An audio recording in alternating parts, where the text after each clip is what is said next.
Duncan. Helen. 1898 to 1956. Duncan, Helen, 1898 to 1956, was a British spiritualist whose controversial conviction on dubious witchcraft charges led to the repeal of Britain's Witchcraft Act of 1736, paving the way for the public practice of witchcraft. Helen Duncan, a Scotswoman, gained fame for her natural mediumistic talents by the 1920s. Throughout the 1930s and 1940s, she travelled across Britain conducting seances. Attendees claimed she could produce materializations where luminous ectoplasm seemed to emerge from her mouth, forming the shapes of the deceased. Like many mediums of her era, Duncan faced scrutiny from authorities. In 1933, she was found guilty of fraud related to the materialization of a deceased child. She was accused of using a woman's vest to simulate the appearance of ectoplasm. Despite this, Duncan continued her mediumship. With the onset of World War II, she had a steady clientele of the bereaved seeking to contact their lost loved ones. Duncan drew the attention of authorities again in 1941 when she allegedly summoned the spirit of a dead sailor at a séance in Portsmouth. She claimed his hatband bore the name HMS Barham. The battleship Barham had been sunk off Malta, but the Admiralty had kept the disaster secret to maintain morale, so even the families were unaware. Disturbed by Duncan's revelation, people demanded answers from the Admiralty, which complicated matters by delaying an official announcement for 3 months. Consequently, authorities kept Duncan under surveillance for the next 2 years.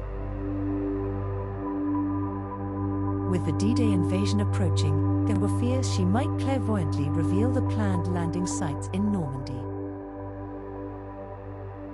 Under the Witchcraft Act of 1735, Duncan was charged with witchcraft for allegedly pretending to summon the dead. At her 7-day trial at the Old Bailey in 1944, over 40 witnesses testified to their belief in her abilities. The prosecution argued she was a fraud and an unmitigated humbug who could only be regarded as a pest to a certain section of society.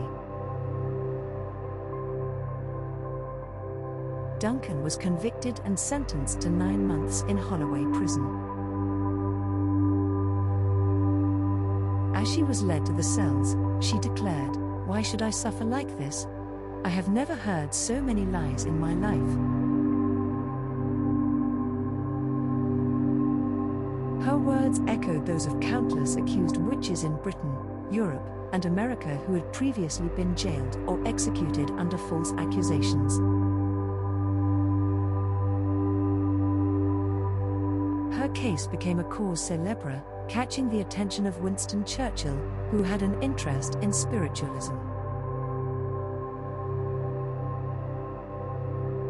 Churchill was so incensed by the trial that he wrote to the Home Secretary, "Let me have a report on why the 1735 Witchcraft Act was used in a modern court of justice."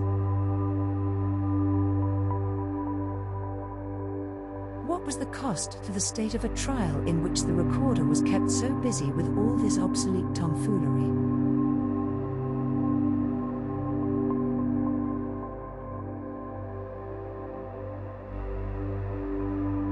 Parliament repealed the 1735 Witchcraft Act, making Duncan the last person in Britain to be convicted and imprisoned for witchcraft.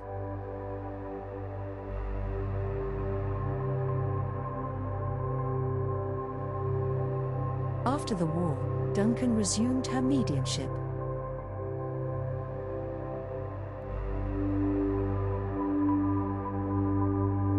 In November 1956, police raided a séance she was conducting at a private house in West Bridgford, Nottinghamshire.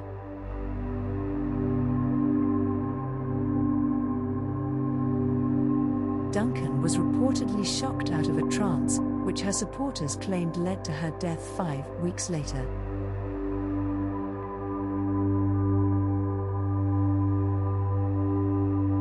However, she was also overweight, diabetic, and had a history of heart issues.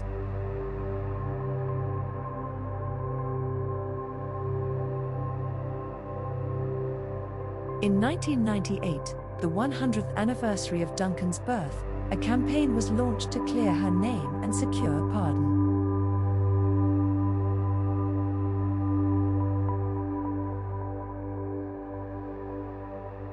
The Criminal Cases Review Commission examined the case but decided against referring it back to the appeal court.